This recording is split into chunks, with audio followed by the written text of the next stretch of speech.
reading the signs and learning your lessons. It is inevitably the case that once one has dedicated themselves to the task of learning how to stalk synchronicity, initial success is soon overshadowed by an apparent stagnation, a lack of progress that is accompanied by the repetition of signs which one has already brought into consciousness and integrated. This is the situation wherein the individual's approach to the material contains some flaw that has resulted in a partial and incomplete recognition of the sign which is thought to be integrated. When a sign is repeating itself, it typically indicates that the depth of the message has not yet been realized, either at the intellectual level of the mind or at the moral level of behavior. This is to say that the repetition of a particular sign or set of signs which constitutes a continual amplification of the metaphorical signature from the originating issue is an indication that the lesson remains to some degree as yet unlearned. This means that the responsibility you bear for the situation in which you find yourself is a function of the frequency with which this cycle has repeated itself in your lifetime. A good way to think about this is that the signs are a message from the world addressed to you, a subtle symbolic expression reflecting the flaws in your attitude manifest as the consequences they cause. There is a lot of detail hidden in the experiences that one has, which one neglects to discover, as it is not yet immediately apparent. Nonetheless, the world is continually reflecting back to you the information which is required for you to recognize the critical flaw of your approach, and therefore to realize the lesson that you've not yet managed to learn. Often, when we struggle to learn a lesson, we end up learning it over and over again. In these situations, we can begin to recognize that we have a cyclic issue wherein this particular lesson seems archetypally linked to our temperament or worldview. This link with our own identity and our approach to interacting with the rest of the world is the reason that we experience the phenomenon as a cycle. The thematic repetition is an extension of a common element among all the situations, which is the source of the metaphor that is expressed as the repeating theme. The world is in constant communication with you and provides you with continuous feedback about everything that you do within it. Consequently, every choice you make is connected through a chain of effects which has, at its conclusion, the final effect of your choice upon you. This is the consequence of your choice for you. Every consequence that an individual experiences is a particular metaphorical expression, a certain reaction to their chosen action, which reflects in a peculiar way the nature of their choice back unto them. This is what many cultures have in the past referred to as karma. This karma, however, is simply an extension of the notion that when you inhabit a particular attitude, your effects on the world eventually have an effect again on you. This is obvious in any close interpersonal relationship. How you treat the other person is a critical factor when it comes to the way that they treat you in return. Not only this, but they will communicate to you as clearly as they can the message that they want you to hear, or the lesson that they'd like you to learn, in order to maintain the relationship that you've forged with them. Similarly, the world is intent upon teaching you the lessons which you are most reluctant to learn, and the more you avoid them, the more keenly they will seek you out.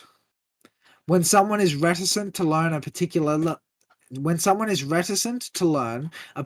lesson which is intrinsic to the proper development of their personality, they will incur progressively greater costs the longer that they stubbornly insist on maintaining their immature attitude. This is why rule 3 of my top 10 tips for stalking synchronicity is look for the lesson, because synchronicity and the signs are consistently associated with the growth that one is being challenged to achieve. The signs are always pointing to those elements of the world and of your experiences that remain as yet fragmentary in your understanding. These are the elements of the world that you have not yet integrated into your conscious framework.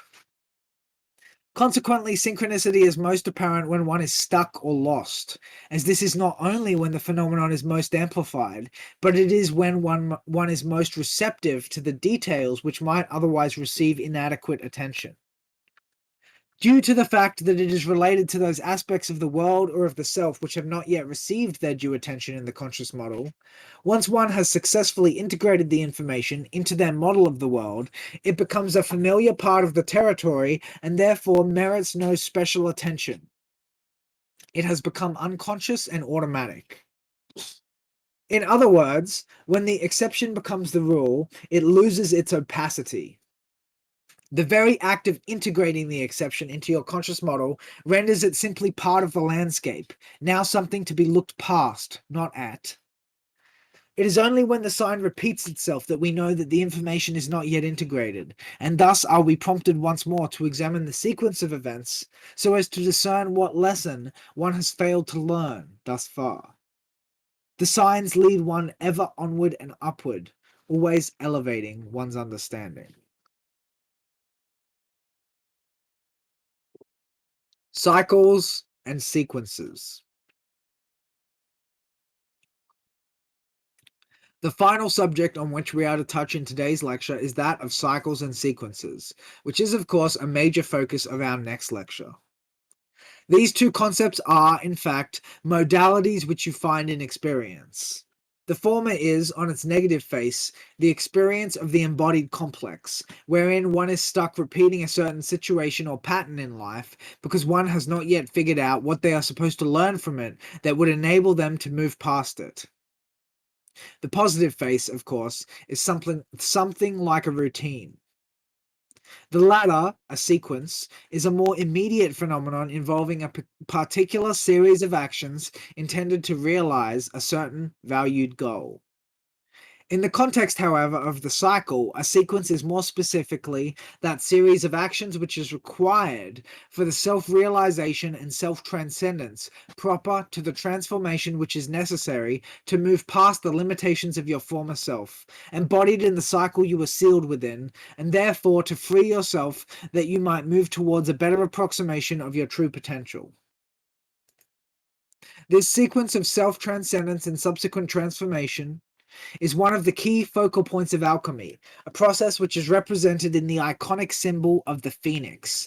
And in light of this notion, the next lecture is dubbed the alchemical sequence. The alchemical sequence is the solution to the problem of endless cycles in which we find ourselves entrapped in this life of ours. Oftentimes, the lessons we need to learn in order to free ourselves from endless cycles are hard to stomach, and we do not want to know. This is partly why we avoid learning the lesson for as long as we do.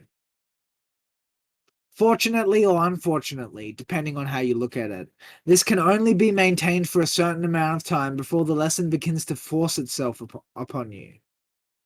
When this happens, one can identify the experience by way of a sort of deja vu, where one realizes that they're being confronted with a lesson they've encountered before, which they therefore must not have learnt. These cycles, then, are repetitive patterns in the situations or relationships in one's life which are detrimental in nature to the healthy functioning of the individual, but beyond which one has not yet managed to grow. Thus, the alchemical sequence is that series of actions which would be required to unstick the individual who cannot progress, and it is typically a transformative experience wherein the individual feels a supreme sense of liberation, of moving beyond the limitations of their past self or their stale ideas.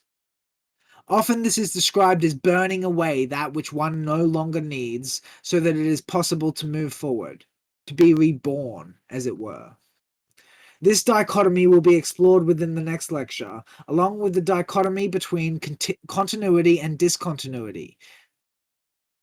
These concepts will be analyzed in the context of spiritual or psychological alchemy, and they will see their culmination in the notion of a vehicle of progress, which metaphorically codifies one's developmental process as they naturally and organically progress through life.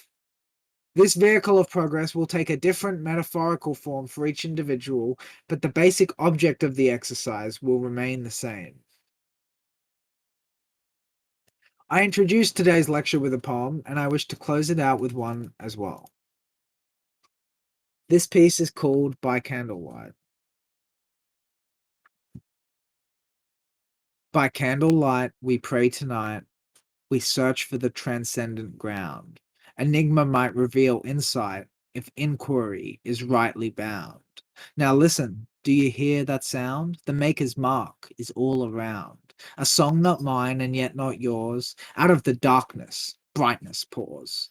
A spark, a star, a flame, a gem, the root from which all things must stem, a treasure forged in hearts of men, only to then be lost again. The word is not paper and pen, it is the cat, the mouse, the wren. Under the waves and in the sky, the gold you see falls in your eye. The cold is cured quick as can be, the soul is thawed by destiny. The whole is awed by just one part when we become a work of art. Thy law is writ upon my heart, and from my path I shan't depart. Yet, Lord, I ask, what do I seek? Help me to understand mystique. That chord you strike so deep within, it resonates upon my skin. The echo calls my essence forth, and suddenly I know true north.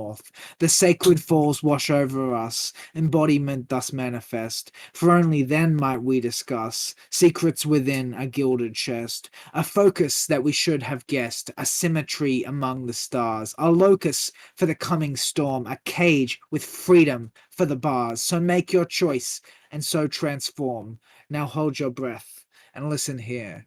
That stillness that you hear at rest, that's how you know that he draws near. That concludes the lecture for today. Thanks for coming and thanks for listening. I hope this material is of some use to you in your quest, whatever form that may take for you. Have a lovely day.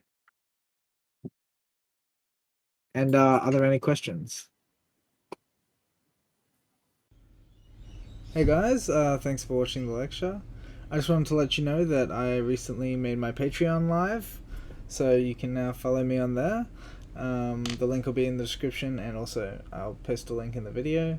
Also, I was just wanted to encourage you to subscribe and check out my other work, also linked in the description.